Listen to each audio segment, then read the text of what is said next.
Hello student, Dolly Sharma from Dolly coaching method. सबसे पहले बोलूंगी आप मेरा चैनल सब्सक्राइब कीजिए, फिर से वही लाइन की बेल आइकन को प्रेस कीजिए तो आपको नई इन्फॉर्मेशन मिल जाएगी वीडियोस की। तो ये देखिए, ये वाला जो वीडियो है स्टेशनरी वेव पर है। स्टेशनरी वेव में आपके लिए क्या इंपॉर्टेंट है वो बता रही हूँ। तो देखिए, सबसे पहले इसकी रिजल्टेंट इक्वेशन है y is equal to 2a cos 2 pi x upon lambda sine 2 pi t upon t. यहाँ पर देखिए, मैंने इसके लिए इंसिडेंट वेव लिख रखी है y1 is equal to a sine 2 pi upon lambda vt minus x, and reflected ray लिख रखी है y2 is equal to a sine 2 pi upon lambda vt plus x. देखिए, बहुत छोटा सा चेंज है। अगर यहाँ प्लस लिखा हुआ होता है तो ये जो रिफ्लेक्टेड रे है फ्रॉम फ्री एंड है, फ्री एंड, और अगर मैं यहाँ पर लिख दूं from rigid and, rigid and, तो आप रिफ्लेक्टेड रे अगर लिखोगे रिफ्लेक्टेड रे तो उसकी इक्वेशन रहेगी y2 is equal to minus a sine 2 pi lambda bracket में vt प्लस x। एक और चीज ध्यान रखिएगा, जिसमें माइनस, ये प्लस x का मतलब है it is in the direction along negative x axis, means ये वेव नेगेटिव x एक्सिस की साइड प्रोसीड कर रही है। यहाँ देखिए, दो वर्ड लिखे हैं मैंने, node and anti node. Node के लिए हम बोलते हैं वो पॉइंट्स जहां पे डिस्प्लेसमेंट जीरो रहता है, and antinode are those point where displacement is maximum.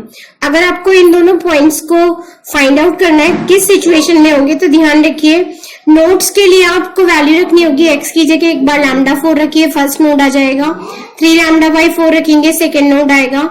5 lambda by 4 रखेंगे, थर्ड नोड आएगा। ऐसे ही अगर इसकी value 0 lambda by 2, 2 lambda by 2, 3 lambda by 2 रखेंगे तो ये अबाउट एंटी नोड्स। ये चीज ऑब्जेक्टिव के लिए बहुत ज्यादा इंपॉर्टेंट है कि कब हमें नोड और कब एंटी नोड मिलता है। तो ये पॉइंट है डिस्प्लेसमेंट के अकॉर्डिंग। इसी में एक और पॉइंट बता रही हूँ आपको, रिलेशन बिटवीन, ये है relation between path difference and phase difference. Phase difference, तो देखिए यहाँ delta phi is equal to लिख सकते हैं 2 pi lambda into delta x. Delta phi phase difference को रिप्रेजेंट कर रहा है और डेल्टा एक्स जो है वो पाथ डिफरेंस को।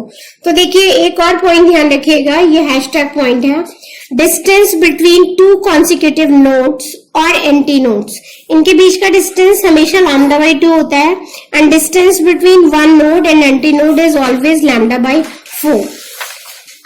यहाँ पर मैं आपको एक न्यूमेरिकल सॉल्व करके दिखा रही हूँ। इक्वेशन में दिया है y is equal to 6 2 pi x upon 6 cos 160 pi t। We have to find frequency, amplitude, wavelength and separation between 2 consecutive antinodes and original progressive wave equation. एक point ध्यान रखिएगा, stationary wave is the combination of 2 progressive waves propagating in opposite direction. Standing wave का अगर आप graphical representation करो तो एक wave इस डायरेक्शन में प्रोसीड करती है और दूसरी वेव इस डायरेक्शन में प्रोसीड करती है, और इसके लिए जिस मीडियम की जरूरत होती है वो बाउंडेड मीडियम होता है। तो ये चीज ध्यान रखिएगा। अब यहाँ पर जो हम फ्रेम कर रहे हैं वो ये है कि इक्वेशन दे रखी है 6 sine 2 pi x upon 6 and cos 180 pi t। तो आप कंपेयर कीजिए, y इज इक्वल टू, आपको लिखना होगा 2a, यहाँ पर लिखेंगे sine 2 pi x upon lambda and cos 2 pi t upon t। तो ध्यान रखिएगा, साइन के संग साइन आता है, x के संग हम 2 पाई x अपॉन लैम्डा लिखते हैं, और cos के संग आपको लिखना होता है, अगर t लिखा है तो 2 पाई t अपॉन t। अब कंपेयर करेंगे तो देखिए, ये 2a है और ये 6, तो ये have got 2a is equal to 6, यानी a इक्वल टू आएगा 3। तो अगर आपने मेरा पुराना वीडियो देखा होगा तो मैंने बता रखा है कि a को हम एम्पलीट्यूड बोलते हैं। ऐसे ही यहाँ देखिए 2 पाई लैम्डा x है, तो यहाँ पे कितना है 2 पाई x अपॉन 6, यानी simple 2 pi lambda is equal to, आप 2 पाई अपॉन 6 लिखोगे, इससे cancel, finally have got lambda is equal to 6 meter, और लैम्डा को आप बोलोगे वेवलेंथ। वेवलेंथ, तो देखिए ऑब्जेक्टिव क्वेश्चन में इसका बहुत बड़ा पार्ट है। 2 पाई टी अपॉन टी अगर आपको कंपेयर करना नहीं आ रहा तो आप पूरा कॉपी करो, जो कैंसिल हो रहा है इसे कैंसिल कर दो। तो finally 1 upon t is equal to 80, और 1 अपॉन टी को आप फ्रीक्वेंसी बोलते हो, तो इस केस में फ्रीक्वेंसी आपकी 80 हर्ट्ज आएगी। तो देखिए एम्पलीट्यूड वेवलेंथ निकालना था आपको, सेपरेशन बिटवीन, अभी मैंने स्टार्टिंग में बोला कि separation between two consecutive antinodes अगर हम निकालते हैं antinodes, then it is lambda by 2। तो सिंपल वेवलेंथ है 6/2 करेंगे, you have got 3 meter. And original equation निकालनी है तो वो हो जाएगी y बराबर a sine 2 pi upon lambda bracket में x माइनस vt। आप ये फॉर्मेट में इसकी ओरिजिनल इक्वेशन लिख सकते हो। तो देखिए बाकी वैल्यूज आप यहाँ पुट कर दोगे तो y is equal to a की जगह आप लगाओगे 3 साइन 2 पाई, लैम्डा की जगह लगाएंगे 6, x ऐसे ही रखेंगे। अब यहाँ देखिए मैंने एक टर्म वेलोसिटी लिख रखा है, तो वेलोसिटी फाइंड आउट करने के लिए आप n लैम्डा या f लैम्डा कर सकते हैं। तो फ्रीक्वेंसी है 80 और लैम्डा 6 है, यानी अगर आप मल्टीप्लाई करोगे तो 480 मीटर पर सेकेंड आएगी, यानी finally you have got 480 T. ये इस पूरे क्वेश्चन का सॉल्यूशन है। मतलब करना क्या था, जो जनरल इक्वेशन दे रखी थी आपको उसके करस्पॉन्डिंग वैल्यूज पता होनी चाहिए, आप सॉल्व आउट कर सकते हो। नेक्स्ट देखो, इसी में एक और न्यूमेरिकल है, यहाँ मैं आपको पहले वो चीज फाइंड आउट करके ही बता दे रही हूँ। ये क्वेश्चन भी बहुत ज्यादा इंपॉर्टेंट है। क्वेश्चन में y is equal to 0.02 sine 2 pi bracket में 330t माइनस x दे रखा है। आपसे कह रहे हैं find the reflected ray from the result and. सबसे पहले आपको ये ध्यान रखना है कौन से एंड से रिफ्लेक्ट हो रही है, और एम्पलीट्यूड बोला है 60% आफ्टर द रिफ्लेक्शन। तो देखिए जो ओरिजिनल वेव है उसका एम्पलीट्यूड है 0.02 और a डैश बोला है a का 60%, यानी 0.02। इस कैलकुलेशन को अगर आप करो तो ये 0.6 हो जाएगा। सिंपल मल्टीप्लाई करोगे 12 आएगा और डेसिमल हमें 3 के बाद प्लेस करना है, तो ये रहेगा आपका एम्पलीट्यूड। अब ये रिजल्ट एंड से है, तो देखिए रिजल्ट एंड से अगर आप लिखोगे तो y इज इक्वल टू, इसे y डैश कर दीजिए, माइनस लगाएंगे, एम्पलीट्यूड की वैल्यू जो आपने निकाली है उसको लिखेंगे sine 2 pi as it is, bracket में 330t, और अगर ये रिफ्लेक्टेड है तो साइन अपोजिट हो जाएगा, जो भी ओरिजिनल का साइन है उसके जस्ट अपोजिट। सेकेंड पार्ट में आपसे कहा है कि 75% है, तो a डैश की वैल्यू हो जाएगी a इंटू 75/100, यानी a की वैल्यू है 0.02, 75 को आप 3/4 लिख सकते हो। या सिंपल अगर आपको कैलकुलेशन करनी है तो ऑब्जेक्टिव के लिए आप 0.75 लिखो, मल्टीप्लाई करोगे 150, डेसिमल 4 के बाद लगाना है, यहाँ 0 लगाइए, ये आपके पास वैल्यू आ जाएगी। यानी फ्रॉम फ्री एंड अगर निकालते हैं तो देखिए फ्रॉम फ्री एंड में कोई भी फेज डिफरेंस नहीं होता है, तो यहाँ आपका जो साइन है वो पॉजिटिव ही रहेगा, 0150 साइन एज इट इज। इस डेसिमल को कैरी करने के लिए 0 पहले लगाया है, 2 पाई, यहाँ होगा 330t माइनस के प्लेस में होगा प्लस x। रिफ्लेक्टेड रे की इक्वेशन में प्लस रहता है, लेकिन यहाँ अगर प्लस रहता है तो ये फ्री एंड होता है, और अगर यहाँ माइनस होता है तो ये माइनस रिजल्ट एंड के लिए होता है। इस पॉइंट के बाद एक और छोटा सा क्वेश्चन देखिए। इस क्वेश्चन में हमें सॉल्व करना है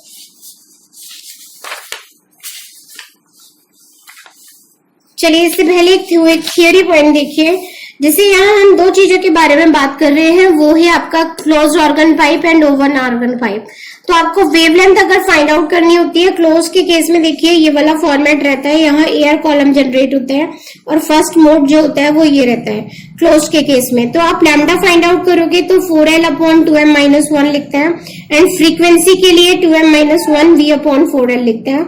और यहाँ देखिए जो क्रिएट होते हैं वो ऑड हार्मोनिक्स होते हैं, यहाँ पर आप लिख सकते हैं ऑड हार्मोनिक्स, और इसकी जो साउंड होती है वो हैश होती है, ऑड हार्मोनिक्स। और यहाँ पर अगर आप देखोगे combination of even and odd both harmonics. तो ये जो वर्ड में यहाँ पर इंडिकेट कर रही हूँ, जिसका जो फर्स्ट फॉर्मेट है वो ये रहता है। इस केस में देखिए ये दो एंटी नोड्स जनरेट होते हैं और एक नोड, और इस वाले केस में यहाँ नोड और यहाँ एंटी नोड होगा। तो एक बहुत छोटा सा पॉइंट जो मैं आपको बता रही हूँ, अगर हम ओवरटोन काउंट करते हैं तो ओवरटोन्स के लिए हम ऐसे काउंट करते हैं, पहले वाले को बोलते हैं फंडामेंटल के बाद आप बोलोगे फर्स्ट, उसके बाद आप लिखोगे सेकंड, फिर आप लिखोगे थर्ड। तो यही फॉर्मेट रहता है। लेकिन हार्मोनिक के केस में आपको ध्यान रखना है, हार्मोनिक की अगर बात करते हैं तो देखिए अगर N3 लिखा है और यहाँ 3N है तो आप इसे बोलोगे थर्ड हार्मोनिक। थर्ड हार्मोनिक मतलब जो भी यहाँ वैल्यू होगी वो सिंडिकेट करते हैं। तो हार्मोनिक और ओवरटोन में डिफरेंस होता है। अगर मैं आपसे बोलूं कि ये nth हार्मोनिक है, nth हार्मोनिक है, तो आपको ध्यान रखना है n-1th ओवरटोन होगा, ओवरटोन। यानी इस केस में अगर ये थर्ड हार्मोनिक है तो आप इसे सेकेंड ओवरटोन लिखोगे, सेकेंड ओवरटोन। इस नॉलेज की बहुत ज्यादा जरूरत पड़ती है क्वेश्चनों में, तो ये चीज बहुत इंपॉर्टेंट है, बहुत ज्यादा ध्यान से रखिएगा। क्लोज्ड ऑर्गन पाइप की जो साउंड होती है वो हैरिश होती है, और जो ओपन ऑर्गन पाइप होता है इसकी साउंड जो होती है वो स्वीट साउंड होती है, मीन्स आपको अच्छी लगेगी सुनने में। जैसे कि हम यहाँ पर कह सकते हैं फ्लूट वगैरह की जो साउंड होती है वो ओपन ऑर्गन पाइप का एग्जांपल है। इसी में एक और वर्ड देखिए जो है आपका एंड करेक्शन। एंड करेक्शन क्या होता है कि जब भी वाइब्रेशन उसकी ओरिजिनल लेंथ से थोड़ा बाहर क्रिएट होता है तो क्लोज में ध्यान रखिए V/4 ब्रैकेट में L+E है, और यही वाली वैल्यू अगर हम ओपन में निकालते हैं तो V/2 L+2E रहता है। E की वैल्यू कैलकुलेट करनी है तो 0.6 R होती है। R यहाँ रेडियस ऑफ द पाइप होता है, और इस करेक्शन को जनरेट किया था लॉर्ड रेले ने। तो ये नाम भी ध्यान रखिएगा क्योंकि कई बार एग्जाम्स में इस नाम को ही पूछा गया है। और अगर आपको एंड करेक्शन की कैलकुलेशन करनी हो तो हम E = L2 - 3L1/2 से कंडक्ट करते हैं। तो इस क्वेश्चन में इस टाइप की जो चीजें होती हैं आप उन्हें यहाँ से करते हो। इस पर एक छोटा सा सिंपल सा क्वेश्चन देखिए। आपको दिया है distance between two consecutive notes is 25 centimetre, speed of the wave is 300, frequency find out करनी है।